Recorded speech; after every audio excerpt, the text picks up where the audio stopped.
Good afternoon, everybody, and welcome to today's Vivacity membership webinar. Thank you for attending today's session. In today's session, we'll be going through standards 1.26, 1.27, 8.5 and 8.6, which is basically looking at the transition of superseded training products and also the general standard, which is around complying with all other legislation that is relevant to RTOs. So, let's begin for today. So as per usual, this webinar forms part of your continuous improvement process under Standard 2.2. Following this webinar, you should hold a quality and compliance meeting and include in your minutes that you attended this webinar. You should also include what did you learn, are your policies and procedures and your practices, more importantly, in line with what we have gone through today in the standards that we've gone through today. And if they are not, what do you need to improve? So do you need to complete an opportunity for improvement form, or will you be required to update your practices or your policy and procedure? And that should be minuted during your meeting. As per the policies and procedures for continuous improvement, you should undertake a review of your policies and procedures and the documentation that may support that, and identify what we've gone through today in particular. Is your practices in line with those policies and procedures, or are those policies and procedures actually in line with what you need to do within your organisation? The policies and procedures that you get supplied as part of your membership or with Vivacity are a basis for how you should run your organisation. It's basically a user guide on how to implement the standards within your organisation. So the sound is jerky and garbled. Okay, almost impossible to understand. Is anybody else having any issues with sound?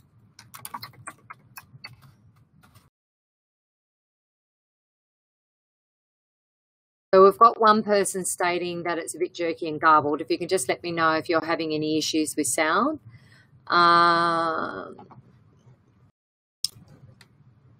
Let's see what we've got. Oh, I want to go to all.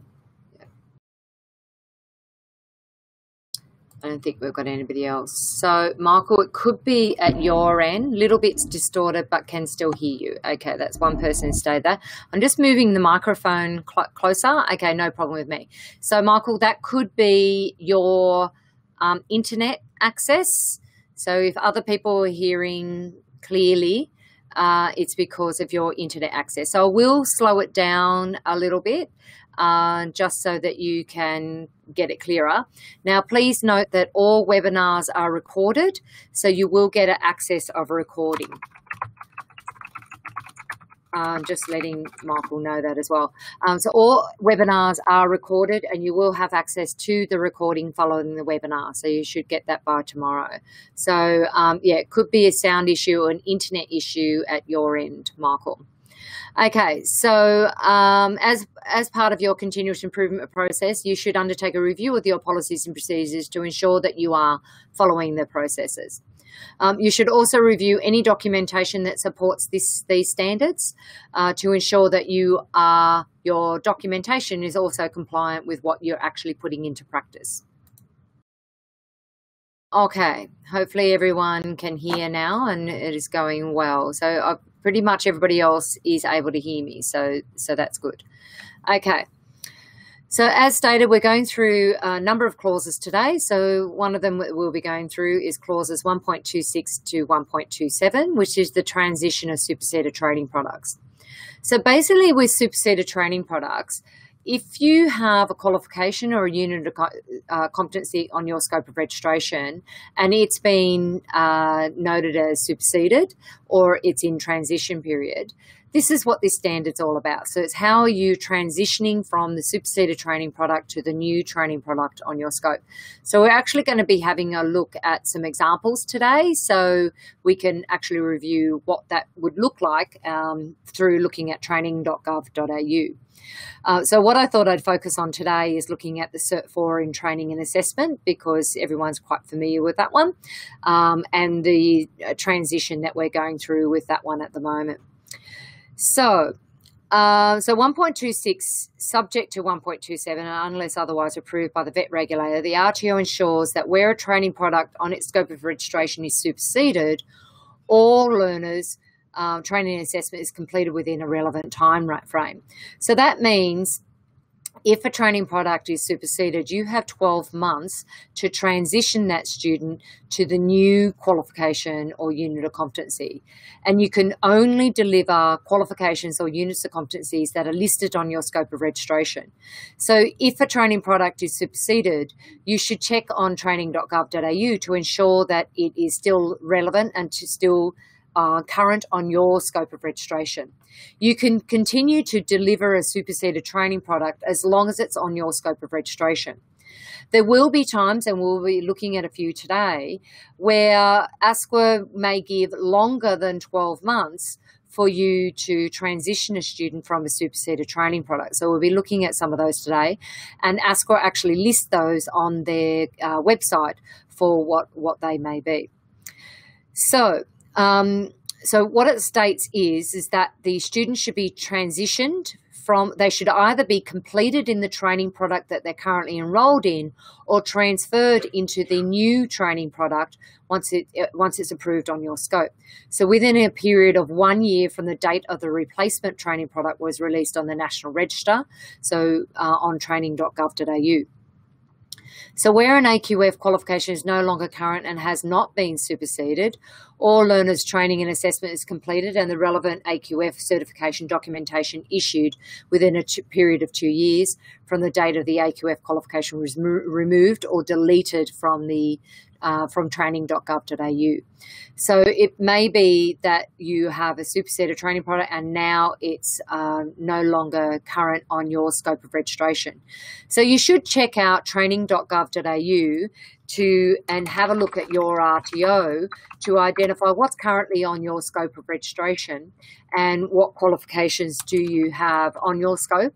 And as soon as there is a training product that is superseded, you should be having a look on training.gov.au to make sure that it's current on your scope of registration. Now, if you go to training.gov.au, we also highly recommend that you ensure that you're receiving updates from training.gov.au and register for updates on your for your page, for your RTO. So I'm going to have a look at that once I go through this slide. We'll have a look at that. So where a skill set, unit of competency, accredited short course or module is no longer current and has not been superseded, so it might not be current anymore, but it hasn't been superseded, all learners' training and assessment is completed and the relevant AQF certification documentation is issued within a period of 1 year from the date of the new skill set, unit of competency, accredited short course or module was removed or deleted. So basically what that means is there was no direct equivalent of that qualification and you don't have the new one coming onto your scope. So basically when a training product is superseded, if there are direct equivalences between the new unit or the new qualification, you will automatically get the new one on your scope of registration. If there was only some minor changes, you'll get the new one placed onto your scope of registration. If there are no direct equivalencies with the unit of competency or the full qualification, you need to apply to have the new qualification placed onto your scope of registration. For example, when the new Cert 4 in Training and Assessment came out, so we went from 40110 to 40116, it was a requirement for anybody who had the old qualification on their scope of registration to add the new one to their scope if they wish to be able to continue to deliver the new qualification. So they had to, because there was no direct equivalences, they needed to add the new qualification to their scope of registration. This is the reason why I've chosen this qualification as an example, because it's a perfect example of where it wasn't a direct equivalent and you needed to add the new qualification to your scope. So where a skill set, unit of competency, okay, we went with that one. A learner does not commence a training product or training assessment in a training product that has been removed or deleted from the National Register. So if you have a qualification or unit of competency on your scope of registration and it's been removed, so it's no longer current on your scope of registration, you can no longer deliver training and assessment for that unit or qualification. You can only deliver training to units of competencies or full qualifications that are currently on your scope of registration. That's why it's really important to register on training.gov.au to get updates for any changes that happen to your scope of registration so that you know what is current on your scope. So we're going to have a look at that shortly. So the other one with 1.27 is the requirements specified in 1.26 do not apply where a training package requires a delivery of a superseded unit of competency. Okay. So the transition, the training product. So this clause is in place to ensure that students are transitioned from superseded training products to the new training product within 12 months of that training product being superseded on the on training.gov.au. And this ensures that there's currency in the RTOs training and assessment. So the RTO should have a clear process in place to ensure that they either complete training assessment for students currently enrolled within a 1 year period, or has a process in place to ensure that the students are transitioned to the new qualification or training product if the student does not complete within the 1 year transition and teach out period. New students are not enrolled into a training product that have been removed or deleted from the RTO scope of registration as per training.gov.au. So that's why it's really important to keep up to date with what's on your scope of registration so that you ensure that you're not delivering superseded training products and that you're current. So currently, these are some training packages that are currently under transition, and they've been given extended training assessment and certification issuance periods. So we're looking at the Advanced Diploma of Nursing or Diploma of Nursing. They've got until the 30th of June. So this means they've got more than the 12 months initial transition requirements, and they will have longer to be able to transition the students. So there's a few others in health. So they've been given to the 31st of December. Certificate for Encast Technology, so it's been given to the 30th of June 2019. I would say the reason why that one's been given such a long time frame is there may not be a lot of RTOs that offer this on their scope of registration, and there is a lot more requirements around transitioning this qualification onto the scope of registration. And this training product came out in 2012, so it's actually quite a long transition period.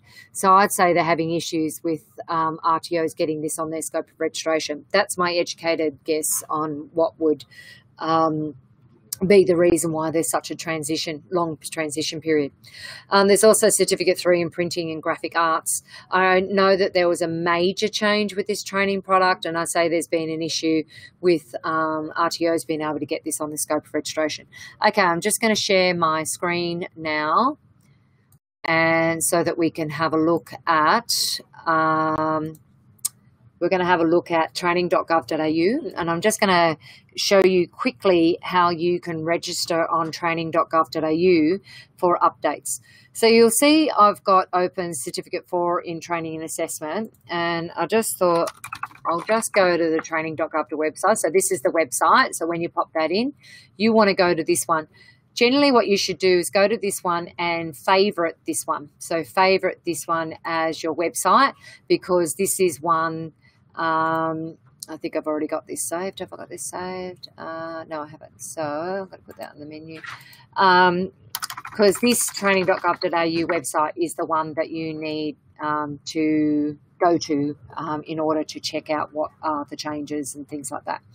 Okay, so one way of doing it is you could look up your RTO ID in here and then go to the RTO ID and then get updates from that RTO ID. The other way is to look at a training product. So, for example, I'm looking at Cert 4 in Training and Assessment. It's actually a really good idea for you to get notified of changes for training.gov.au because for Cert 4 in Training Assessment, because it's a really good example of a qualification that you should be kept up to date with. So you see I've got the old superseded training product on there, and that the new one is TAE 40116. This one's now fully superseded. So previously it was RTOs had up until October 2017. So it came out in 2014.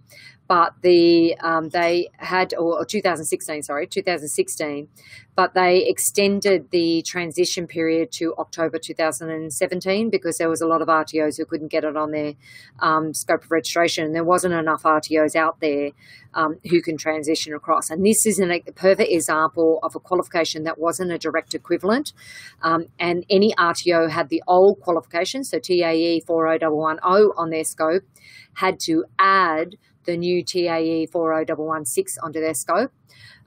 So what they could do is they had the old qualification on the scope, and when it superseded, which was October 2017, they could continue to deliver it. But now they can't. It's gone. It's off their scope of registration. So if you look at find RTOs who currently deliver this qualification, they might have them currently on their scope, but it's superseded. So if we then go and have a look at this RTO, for example, scope of registration, and look at, so they've got the Cert 4 in training and assessment on their scope, and that shouldn't be current. So I don't know why that's current there. Doesn't look like they've got the new one on their scope either, which is not very good. So generally, that's just going to say I'm wrong here, but generally that should be superseded, because when you click on it, it actually states it's been superseded. So it's not current as in there's a new qualification where it's being superseded by. So basically what happens is, where we're talking about you can transition a teacher out. So you've got to transition the student over to the new qualification because it's now superseded. So it actually states here that it's superseded. Whereas if it wasn't superseded and it was current on the scope, so it's usage recommendations down here, and it was current, then you could deliver that and assess it and issue certificates. But if it's not current on your scope, then you can't deliver it. And it's not a qualification that's current anymore. So from April 2019, all trainers and assessors must hold the new Cert 4 in training assessment, so TAE 40116. They've got to have the new qualification on, they've got to actually hold the new qualification in TAE 40116. So if you've got any trainers and assessors in your organisation right now who still holds the old Cert 4 in training assessment, so 40110, they should be upgrading to the new 40116 by April 2019. If they don't, they're not current with the requirements for being a trainer or assessor, and then unable to deliver this qualification because they don't actually currently have that. It is a requirement for all trainers and assessors to upgrade to the new Cert 4 in training assessment, TAE 40116, by April 2019. If they don't, they're not meeting the requirements of 1.13, standard 1.13, which is around trainers and assessors qualifications. So they need to upgrade. Okay. So I'll continue on.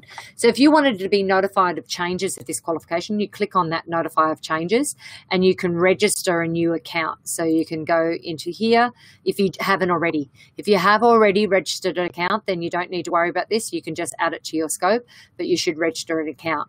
Now, one of the things that I recommend when you register an account is set up a generic email address in your organisation where you could use that as a mailing list, so that if you have a change of staff member within your organisation, all you've got to do is update their email address on that generic email account. So one thing that I recommend is RTO name at RTO. Or you could call it just RTO at whatever your RTO name is .com.au, so whatever your email address is. So just have a generic one that's called RTO, and then use this email address as your mailing address. So for newsletters or subscriber list, so that you have all of your emails where you subscribe to a website goes to this email address and then distributes out to everyone on your mailing list that you want that distributed to. And that should include your trainers and assessors. So it should be administration staff and your trainers and assessors. Register in someone's name, have a secondary email address, which might be someone within your organisation. You should identify if you're an RTO and then set a password. And then once you register, you will receive updates on that qualification or RTO. So you could look up an RTO as well. So I'm just going to do a generic TAFE public. So you could receive, of course, their registration's cancelled. I picked a good one there. Let's get a current one. Okay, so Bendigo Institute. So you could get notification of changes of that RTO. This is a really good way to also get updates of what your competition are doing. So you could have a look at what your competitors are doing. If they change their scope of registration or add a qualification to their scope, you'll be notified of that. You'll be notified if they have a change of address. You'll be notified if they have a change of director. So it's a great way to keep tabs on what your competition are doing. So that's another one. So another reason, keeping tabs on competition. You should also register for your own RTO so you can actually see anything that changes within this organisation. You'll see those changes in there. And one thing I recommend is click on this display history, because you'll see more information about that organisation. So you'll see a whole historical background about that RTO.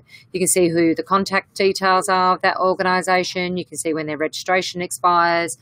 This is generally what we do when we first start working with an RTO, is we'll register on here and register to get updates so that we know and get a background of that RTO.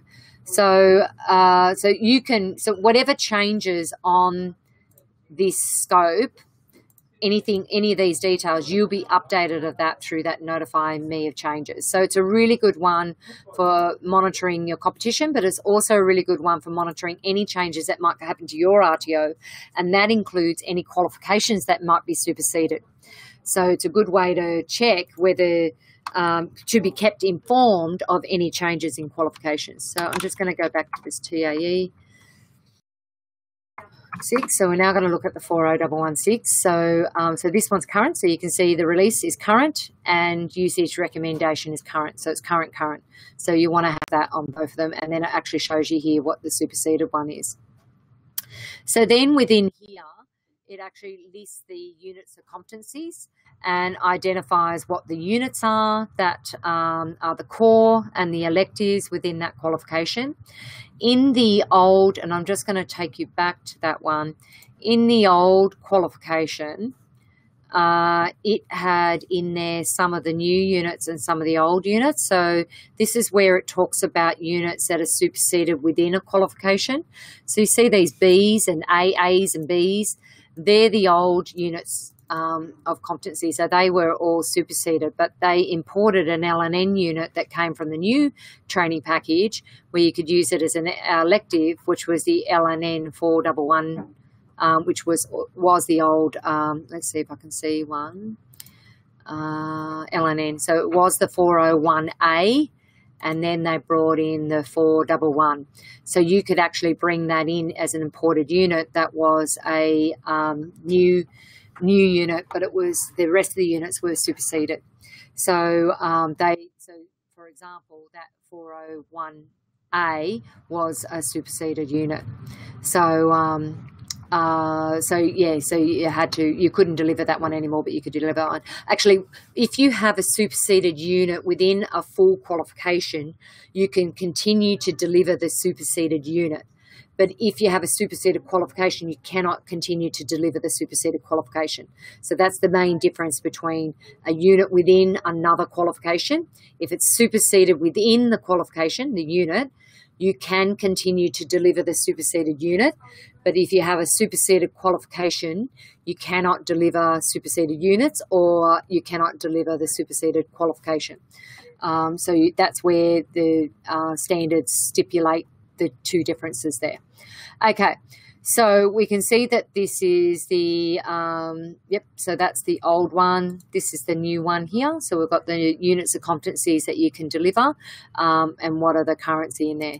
So I've got another one here just to give you an example. This is a certificate for in property services. So this release came out in 2017 and replaced another one. But this was one where, see, it's got an old unit in here. So it's got the new unit, CMM 401, and this one is actually superseded now, CRM 402A. It's superseded if you were to do a business qualification, but in this qualification, it's still current. So, so you can still continue to deliver the HRM 402A, but if you were to deliver that within the business qualification, that would be superseded. So you couldn't currently deliver that.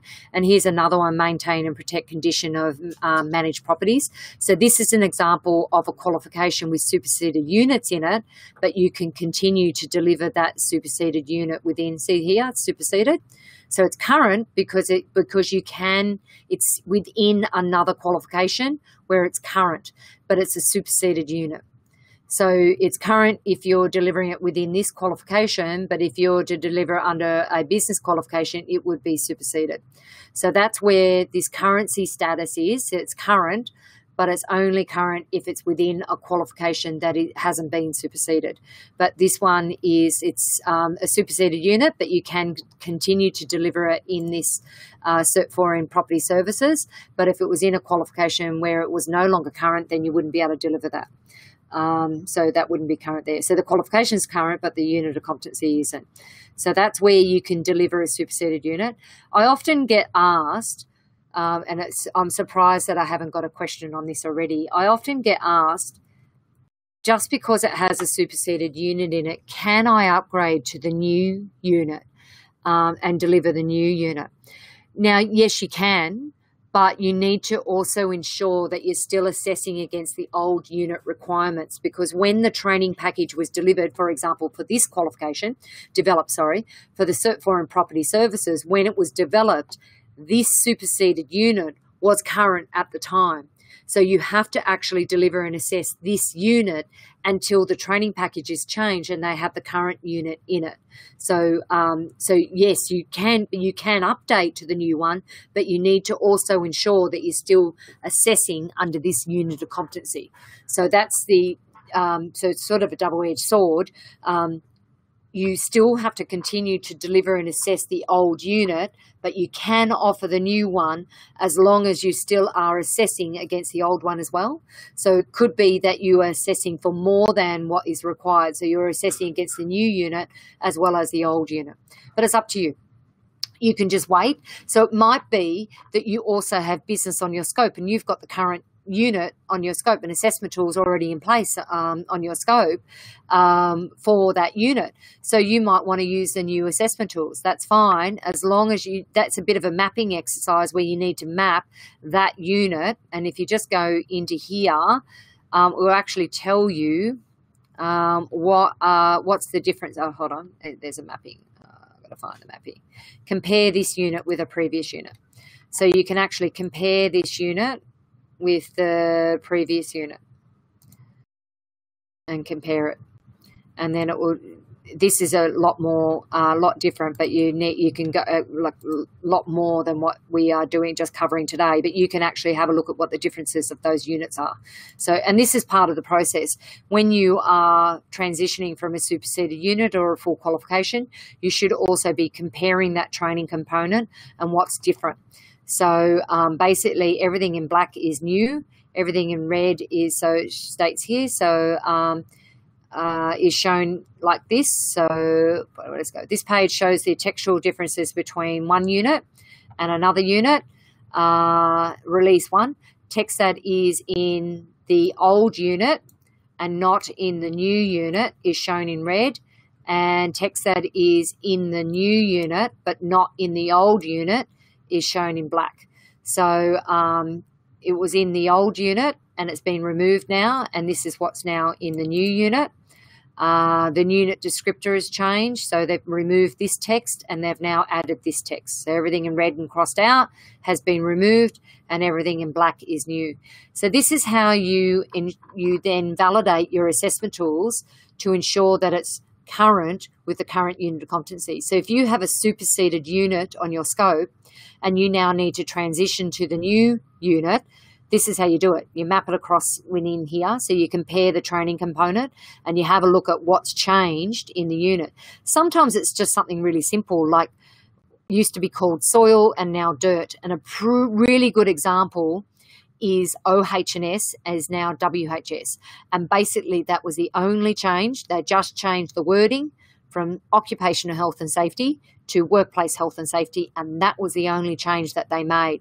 So it's a direct equivalent except for the wording. And in here you would have seen in red OH&S removed and in black WHS added. So that was the only difference between the superseded unit and the new unit. Whereas there are other ones where it's a lot more detailed. There's a lot more things that have changed. So this one, so it had no licensing, legislative, regulatory or certification requirements applied. So whereas the new one is performance of the work described in this unit will be. What if you had specific forklift course on scope, but you needed to update the course material as it was inadequate and purchase another forklift course? Do we need to update that on it? No, you don't need to update that. So if you just changed your assessment tools, so that was a question I just had from the audience there. So they've got a forklift course on their scope. The unit hasn't changed. They've just bought new assessment tools. You don't need to notify ASQA of that, and you don't need to update on your scope. It's only if the unit has changed. So, for example, so that's a good one. We'll have a look at the forklift course and look at when it changed.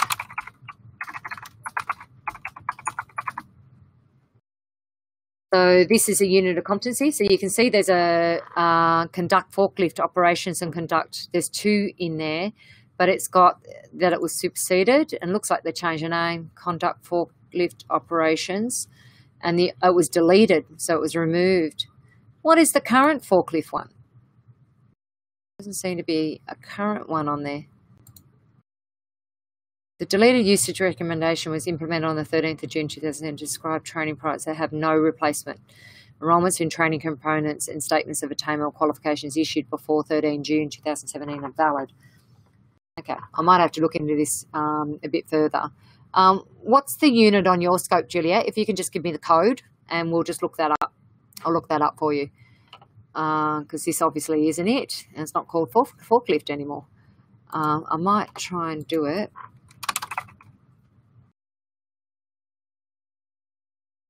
Might help. No, that's still superseded. So Julia, if you can just add that there. Excellent. Thank you. Oh, I thought it was a TLI. Okay. It's good. I like it when I actually have real examples that I can use. That doesn't seem to be current.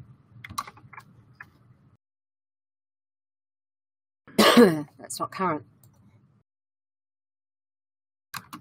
Why? Help if we actually had all the letters in there. That's all right. It's a license. I thought it was a license out there. Okay. Or one word. Okay. License to operate a forklift truck. Okay. So this is the current unit that you're delivering, I'm assuming, and all you've done is change the assessment tools. This is still current. So it's current. So it's current within all training packages and it's current as a single unit of competency. So as long as you are still meeting the application requirements and the elements, the performance criteria requirements and the assessment conditions, and this is all the same, you can continue. You don't have to change anything on your scope of registration. It's just making sure that the new assessment tools assess against these requirements. So it meets the assessment conditions or the assessment requirements, and it meets all of the elements and performance criteria of that unit of competency. But if you purchase new assessment tools or develop new assessment tools, you don't need to notify ASQA. You don't need to add anything to your scope. So I hope that adds to your question, Juliet. Excellent. Thank you. Okay. So, so for example, we had some superseded ones in there. So the superseded unit there, let's just go back a bit. have a look at the superseded one. So here was a superseded one. So it's been deleted now. You can't actually, I wonder if you can compare it. Let's see if you can compare it. No, you can't even compare it. So you you can only compare if it's a unit within the same training package. So yeah, you can do a compare on there, but this one wasn't within the same training package, so you won't be able to do a compare. I've got another one similar for me. So we've got a unit. I'm going to look it up. Changing assessment tools slightly to incorporate new digital reporting requirements. Excellent. And that's an excellent example of why you should update your assessment tools. So what you should be doing is conducting an assessment validation to identify that the new assessment tools meets the requirements of the training package. So this is the unit. So you should be looking at the license, so the unit requirements, so the modification history, looking at the unit, looking at the elements and the performance criteria, looking at the required skills and knowledge and evidence required. Then you're also identifying, because what I'm assuming is industry requirements have changed. And this is an excellent example of how you've updated your assessment tools to meet industry requirements. So you should validate your assessment tools and incorporate into that feedback that you've received from industry. So it's not just looking at the performance criteria and the assessment conditions. It's also identifying, what does your industry need? What should you be updating your assessment tools to meet their needs? And then you should be reporting that in your assessment validation report. And then you should be minuting it at your monthly meeting and minuting what those changes are that you've made to those assessment tools. So that's an excellent example of how you've updated your assessment tools to meet industry needs. So you should make sure that you're minuting that. And then lastly, but most importantly, you should be incorporating that into your training and assessment strategy to ensure that you've identified within that training and assessment strategy why that you've updated your assessment tools and why you updated their assessment tools. So you receive feedback from industry, or you've identified within the industry there is a change or a requirement to meet, and now you've updated your assessment tools to reflect that, and that should be within your TAS that you have updated that. So that's an excellent example there. Great. More questions. I'm loving all these questions because it means that I can elaborate more. I know what I know, but I don't know what you don't know. So it's really good if you're able to throw a few questions in there as well. Okay. So basically, if you are transitioning from a superseded training product, we recommend that you use this compare tool. So I'll just go through that again, just in case you missed that. So when we're looking at compare, so here we have a unit that's changed and it's been superseded by a new unit. So you have a look at the new unit.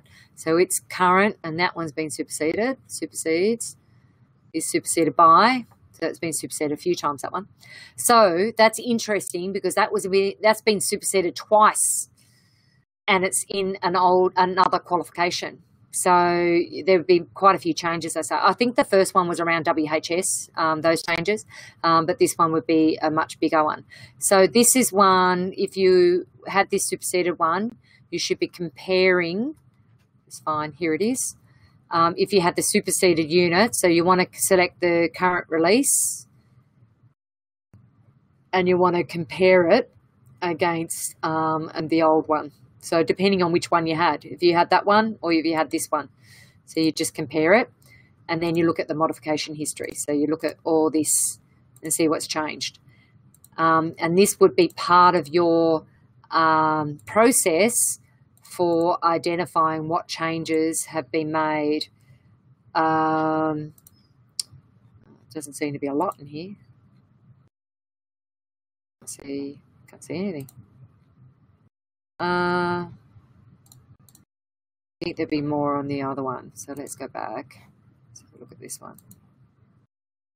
Look at the unit. Oh. Okay. So this one doesn't have a lot of changes either. Let's go back and have another look at this unit. Okay, so let's compare this one. That's a bit better. Okay, so that's the current one. And there should be a few more changes with that one. Oh, there it is. So everything with the pencil on it is what's been changed. So there's been changes in, so they've no longer got where bold italicized text is used. Text is used. Okay. So they've changed a lot, the whole unit, all the elements and the performance criteria have changed. So it's all new. So that would not be a direct equivalent at all. There wouldn't be any direct equivalence. It's pretty much, I don't even know why they bothered leaving the one words in there. Anyway, it's a major change with that one. So you would need to identify in your assessment tool, plan for recruitment, that elements change now and the performance criteria has changed. So even though it's still called human resource management, workforce development, human resource management, you need to identify with this unit what's changed in here, and then you need to update your assessment tools to ensure that it meets this performance criteria requirements. And have I got assessment conditions? Doesn't have assessment conditions because that was the old training product. So this is what you do when you're looking at transitioning from Superset to training products. Now, do I have another example? So there's some more information on training.gov.au for learner transition, and there was a general direction that was released. I think that was 2015 it came out, but it was all about, teach out and transition periods. So teach out is a term used in earlier ASQA general directions to describe the time frame after a training product has been superseded, removed or deleted from the National Register, and any transition period has expired in which a learner's training assessment and AQS certification documentation issuance must be completed. So the teach out period is when you have to teach them out, finalise the qualification, or you transition them over to the new qualification. So transition period means where a training product has been superseded, removed or deleted from the National Register, the allowable time frame within which the learner's training assessment and AQF certification documentation issuance must be completed, or in the case of superseded training product, within which the learner is transitioned. So it's basically teach out is how long you've got to teach it out. Transition period is when you have to transition, and so you either have to finalise them or get them transitioned to the new qualification within that time frame. Okay, any questions around transition and teach out? Please post them if you have any. So I was talking about training packages currently under transition. So these were items that were, I'm just trying to find it now. So these were items that had extended transition periods. So where you can find that, you can have a look at training.gov.au and have a look at more details on what they are, but that you can keep up to date there. But that's where you'll also get notified if you register on training.gov.au for updates. So I highly recommend you get on there. If you haven't done it, get on there today and register. And as I said, I recommend that you get a generic email address where you use that as your mailing list to get that out. Okay, so that's that bit. Okay, so within our policies and procedures, we have set out what you need to do when you're transitioning from a superseded training product. So in a nutshell, I'm not going to go through every step here because this is also in your policies and procedures. In a nutshell, it's just what I did then was compare the training components. So review and map the old training product with the new one. So the best way to do that is to go to training.gov.au and compare the training component content. So have a look at the old unit and have a look at the new unit. Review all training and assessment systems, tools and practices to be mapped across to the new training product. So you need to identify from the old training product that you currently offer, what do you need to do to get it compliant with the new training product requirements. So make necessary changes to the training and assessment materials in consultation with all training and assessment staff in preparations for additional scope. Complete an assessment validation schedule with all the units to be validated within a 5-year period. High-risk units are to be validated before low-risk units, so you should look at your policies and procedures on assessment validation within the Q&C manual for that. Update the training and assessment strategy to meet the new requirements of the training product as per the policies and procedures, and complete a change of scope registration of application with ASQANet if there is no direct equivalence and you need to add the new qualification on your scope. So an example I had of that was with Cert 4 in training and assessment, it wasn't a direct equivalent, and you had to add the new one onto your scope. So if you don't have a direct equivalent, so ones that are direct equivalents will automatically go on your scope of registration, but the ones that are superseded and don't have direct equivalents, you need to apply to have that added to your scope of registration.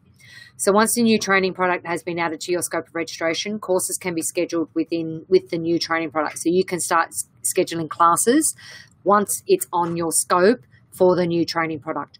You cannot promote, advertise, even state that you are applying to have it added to your scope of registration, and once you do have it on your scope, you'll start delivering it. You cannot promote or advertise, and this comes under Standard 4.1, a training product that is not on your scope of registration. So if it's not listed on training.gov.au, you cannot advertise that course until it is on your scope of registration. So once added to your scope, ensure that all the materials, so your training and assessment materials, your PowerPoints, your delivery plan, your training and assessment strategy, and any marketing material reflect the changes, including it has the correct code and title of the unit or qualification. So the RTO will disseminate the updated training and assessment strategy to all its relevant staff. In particular, your trainers and assessors should get the updated training and assessment strategy. And I highly, highly, highly recommend that your trainers and assessors get involved with the rewrite of the training and assessment strategy. Get their feedback when you're updating the training and assessment strategy. During the 12-month transition period, the CEO will review the status and progress of the existing participants to determine which participants can complete their studies during the transition period, so within that 12-month period, and participants who cannot complete their studies and will, so if they cannot complete and you can't transition them over to the new qualification, for example, you don't have the new one on your scope of registration, all you can do is issue them with a statement of attainment, so a statement of attainment of the units that they've completed. You can't issue them the full qualification. You can only issue them the statement of attainment, and you must only issue a statement of attainment for the units that they completed. You cannot give them the new units unless you've collected sufficient evidence against that new unit that they are competent against that unit of competency. So you cannot issue a statement of attainment or a full qualification with a transcript that has the new units unless you have collected sufficient evidence against the new unit that they are competent against that unit. So you need to make sure that you're checking that. Okay, I have TAE 40110 in 2014. Do I need to upgrade units that are now superseded to continue training? Yes, you do. Yes, you do. So there's only 2 units. So if you have the old 40110, you just need to upgrade, so update, your TAE to 40116, of which there are only 2 units. So there are a number of RTOs that are now offering that. So you should be going to those RTOs and upgrading your qualification. Now, what I'm typing is not going in there. I don't know why. Update. I don't know why that's not going on there. So, see, my chat messaging is not keeping current, so I don't know why that's not working. Okay, so you should upgrade to the new Cert 4 training and assessment. All of your trainers and assessors, every single trainer and assessor must update to the new Cert 4 training assessment, TAE 40116, by April 2019. Otherwise, they are not meeting the requirements of Standard 1.13. So every trainer assessor must update to the new qualification.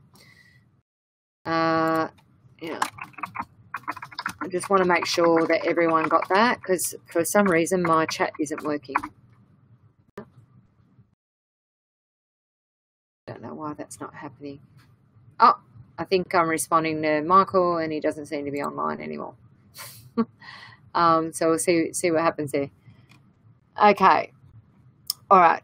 So learners who have completed issued with a certification placement within 1 year of the training product being superseded. Once the new training product has been added to the scope of registration, courses can be scheduled. So I've done that. Learners who have completed issued with their certificate. Okay. All right. I seem to have. All right. Not sure if anybody can hear me because no problems with my end. On the side.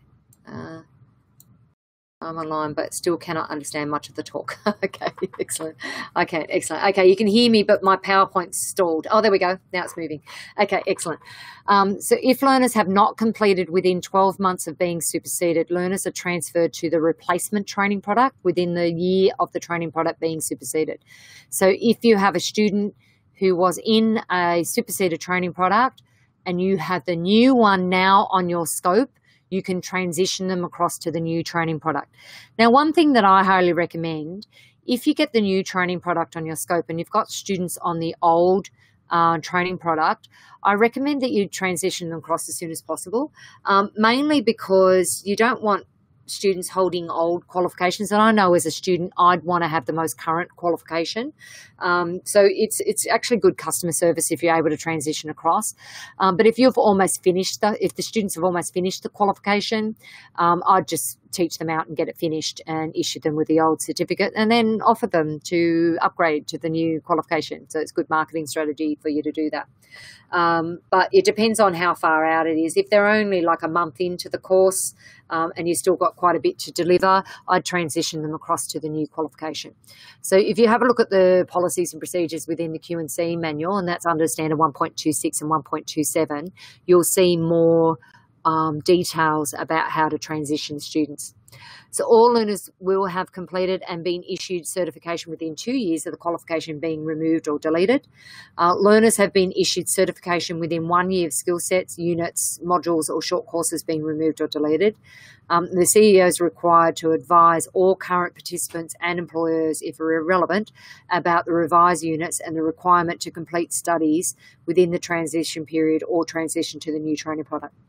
Anyone with a diploma of training and design does not have to upgrade their TAE as they are current. Yes, that's right. That's correct. So if you have the diploma in TAE, you don't need to update to the TAE 40116 because they've already got those 2 units in there. So you don't need to upgrade to the 40116. So yes, you're right there, Michelle. So you either have to hold TAE 40116 or the diploma of training and assessment. So, yes, you're correct there, Michelle.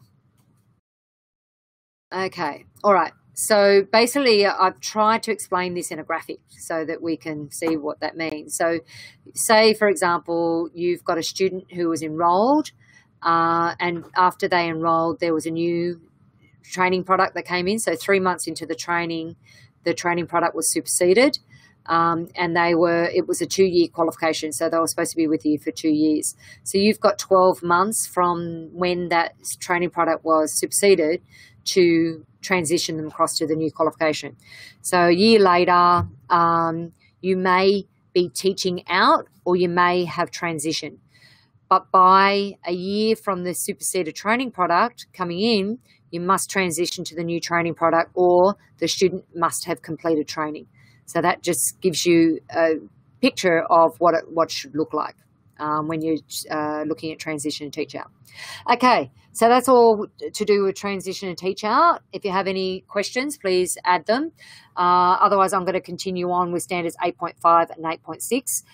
This one's pretty easy. That's the reason why I spent so much time on the first bit, because that's the bit where most people are non-compliant or don't understand what the requirements are in order to ensure that they're only delivering training products that are current on their scope of registration. Can I just ask a question? Who online has now registered on training.gov.au? I'd like to know. It'll be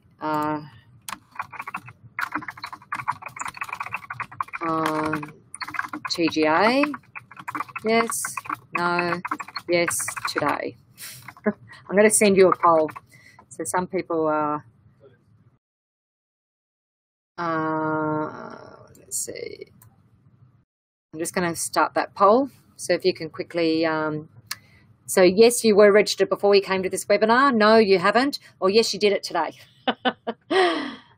Excellent, excellent, excellent. Okay, so we had 67% were registered before. Excellent, very good. 2 people who haven't. So if you haven't, get online and register today. And yes, someone has registered today. So if you haven't registered yet, get online and go register today, because I recommend it's a good way to keep up to date with the current. So someone's just put on that they have done for their own RTO. You should also register for updates on training products that you are interested in putting on your scope of registration as well. But I highly recommend that you register for updates for your RTO, training products that you have on your scope of registration, your competition, and have a look at what they're doing, and any qualifications that you're looking at putting on your scope of registration. So I highly recommend those. Excellent. Okay, so quite a few had done. So that's excellent. We're not yet registered RTO. We had our mock audit last week and are now waiting for AXPA. Okay, so what I recommend to you, Mohammed, is that you register for updates for the qualifications that you don't have to be an RTO to register on training.gov.au. So you can register now and register for updates on the qualifications that you are putting on your scope of registration so that you know what changes they're going to be. Excellent, excellent, excellent. Yep, training.gov.au. Someone just put training.com. No, it's not training.com. Go to training.gov.au, so also known as TGA. So go to training.gov.au and register for updates. Okay, so standards 8.5 to 8.6 basically states that you'll comply with all other Commonwealth, state and territory legislation and meet all the regulatory requirements for all of those other legislation in your operations. And 8.6 states that you ensure that your staff and clients, so including students, are informed of those changes if there are any changes. So you need to have a mechanism in place. So in our policies and procedures, we have a policy and procedure on there on how you will keep your clients up to date. So with other legislation, you can access that. You can access that through, there's a website that you can go to called www.legislation.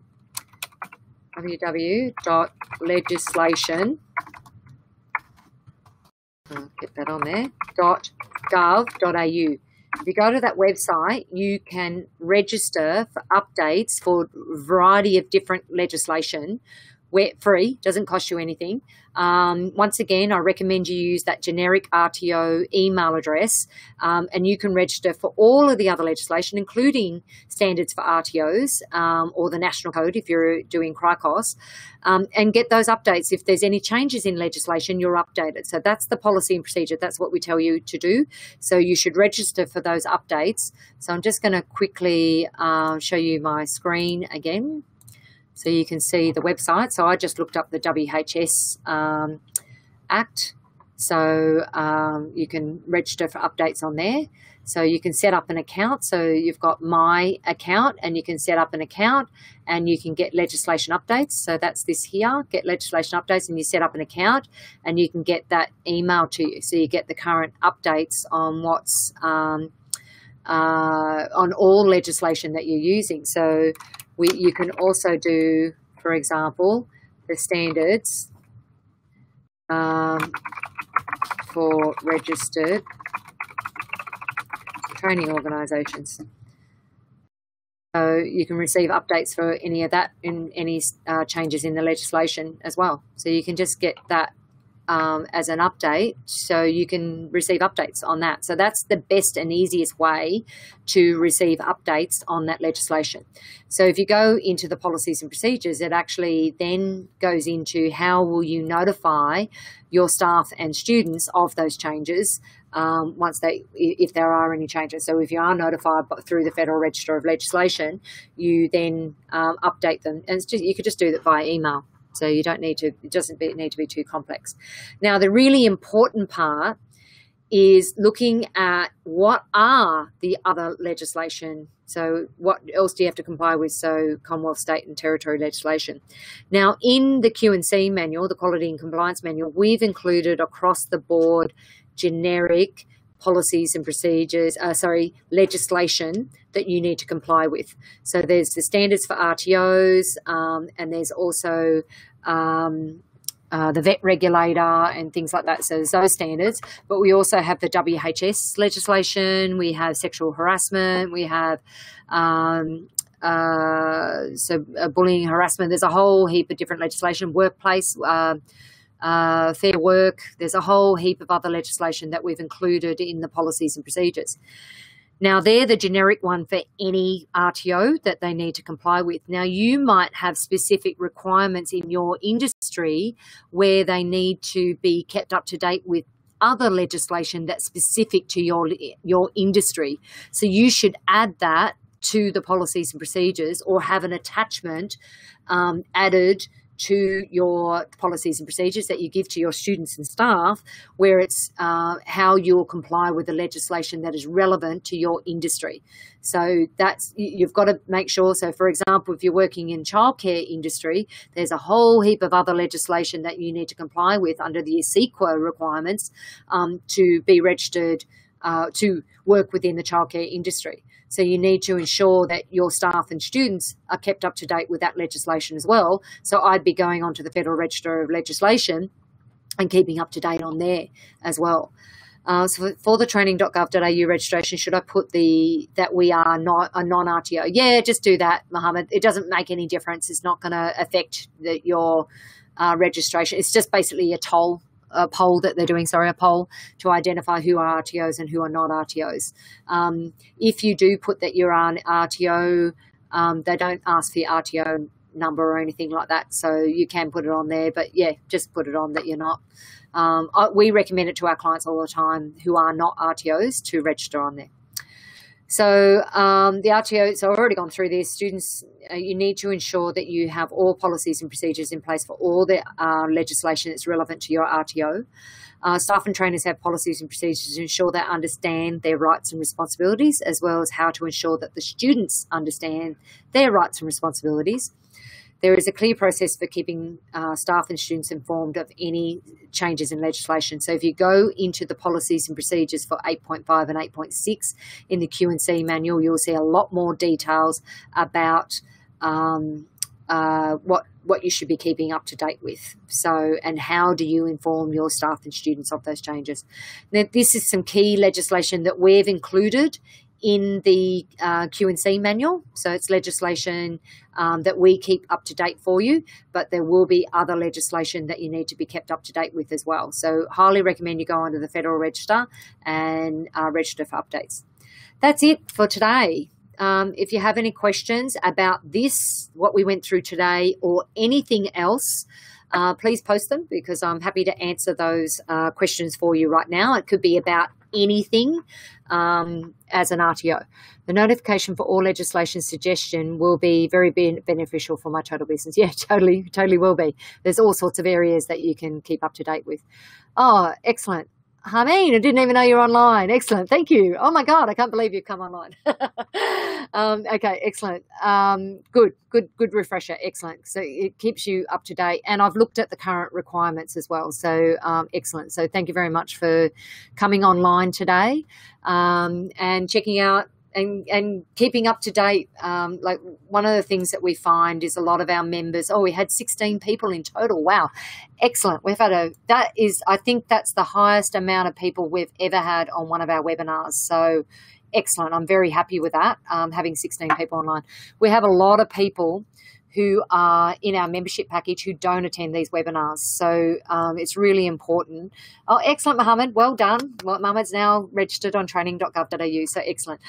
We have a lot of people who attend the webinars, who are members but don't attend the webinars. The webinars are a very important process as part of your registration. Everyone who's attended the live webinar today will receive a certificate of attendance that they attended today's webinar. So thank you very much for attending today's session. I love it when we have lots of people online and lots of chatting happening, because it really makes the webinar much more interactive. So thank you very much for getting online and having a chat. So I'll see you. So the next webinar, because we've got a public holiday in June, the next webinar is the 18th of June. So the first Monday in June is a public holiday, so we've moved it to the following week. So it will be Monday the 18th of June will be the next webinar. You will receive updates. So you'll get updates for that webinar and kept up to date when the next one will be. So thank you very much for coming online today, and I look forward to catching up with you again soon. And yeah, thank you. I just thought I'd get online and wave at you, maybe. Okay, thanks everyone. I'll catch up with you next month. Bye.